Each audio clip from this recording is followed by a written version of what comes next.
Hello and welcome to this episode of Kennedy Saves the World.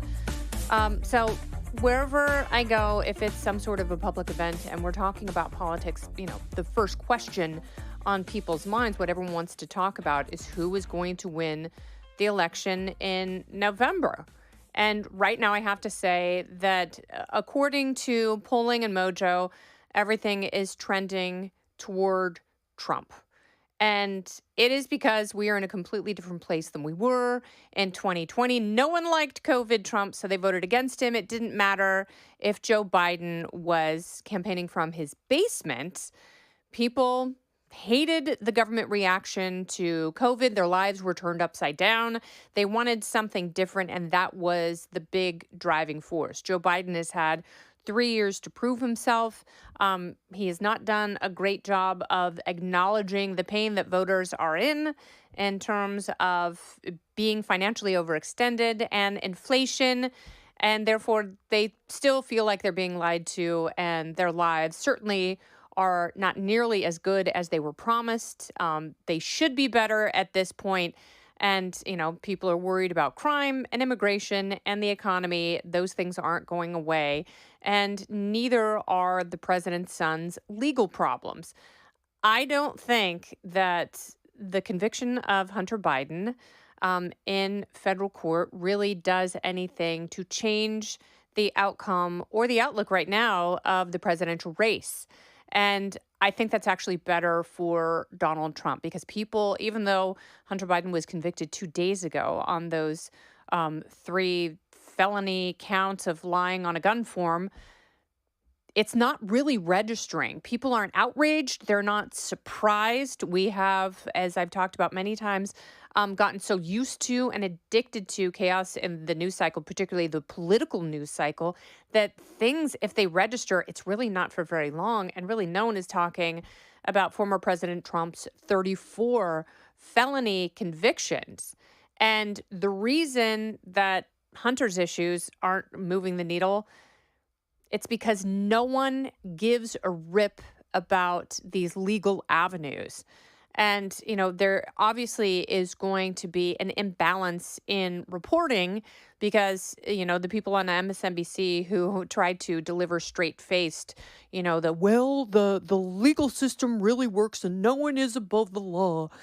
When the Trump verdict came out, they're not uttering the same thing about Hunter Biden. And, I'm, along with Trey Gowdy, might be one of the few people who thinks that all of this, if any of it is politically motivated, is heavy-handed, and it's not the way the system should work.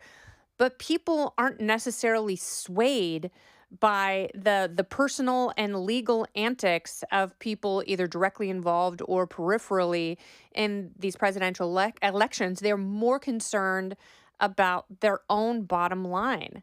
And Hunter Biden is a creepy, disgusting person. His baby mama, London Roberts, has a new book coming out where, she does extend some compassion to Hunter because he is the father of her child. He's super gross, and the president is super gross because they didn't want to acknowledge that this child exists and is as related to Joe Biden as any of Hunter Biden's other children or any of his other grandchildren. They have the exact same familial bond. What was really disgusting about this is they tried to throw London Roberts under the bus and say that she was just a skeevy, disgusting stripper. Hunter was all cracked out of his mind. Somehow his plumbing was still in full effect, and he fathered a child after a 30-second parental investment. And it's not on him because he was essentially unconscious. So he basically said he had a one-night stand with a stripper, didn't use protection. She got pregnant. It's not his fault. Well, it turns out, and, she clearly documents this in her upcoming memoir, she was basically his personal assistant, and she talked about visiting Joe Biden's house with Hallie Biden, who is Beau Biden's widow. And she was like, should I feel good about being with the guy who's in an open relationship with his stepsister? And when you think about it in those terms, it's pretty friggin' gross. Don't go anywhere. More Kennedy Saves the World right after this.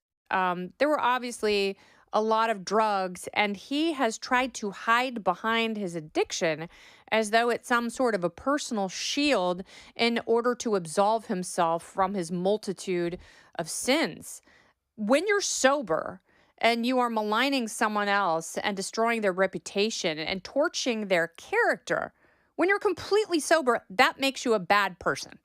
When you do it, trying to hide behind the shield of, but I'm an addict. I was in the throes of addiction. None of this is my fault. Sure.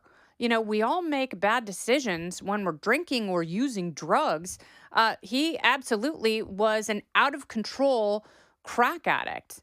And he's been to rehab several times. I hope he's sober. I hope for his own health and mental well being and that of his children. I do. I hope that he's sober the way I hope that anyone who has experienced that level of addiction comes out of it so they can have a functioning life. But it's in his sobriety that he has done some of the worst stuff. And I don't know how much more his reputation can be harmed, but I do think what is very clear is it's not just his addiction. It's not just the fact that he was using drugs at some point. It's the fact that he is an entitled user who discards human beings like they're gum wrappers.